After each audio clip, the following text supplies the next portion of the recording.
ഇന്ന് നമുക്കൊരു ശീമച്ചക്ക സാമ്പാർ റെസിപ്പി ആയാലോ. അമ്മയുടെ റെസിപ്പിയാണ്. ഇതിനാദ്യമായിട്ട് തേങ്ങ, വെളുത്തുള്ളി, ഇഞ്ചി, സവാള അല്ലെങ്കിൽ ചെറിയുള്ളി, ജീരകം, ഉലുവ, കറിവേപ്പില ഇത്രയും ചേർത്ത് വെളിച്ചെണ്ണയിൽ നന്നായിട്ടൊന്ന് ഗോൾഡൻ ബ്രൗൺ കളർ ആവുന്നത് വരെ വറുത്ത് അരച്ച് മാറ്റി വെക്കുക. ശീമച്ചക്ക മുറിച്ചെടുത്ത് കഴുകി വൃത്തിയാക്കി ഒരു പ്രഷർ കുക്കറിലേക്ക് ഇടുക.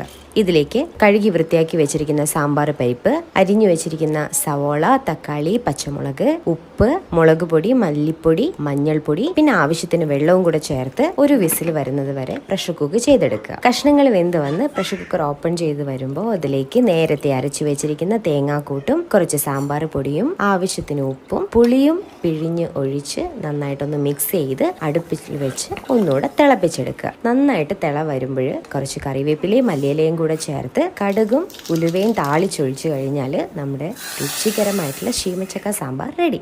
അപ്പോൾ എൻജോയ്.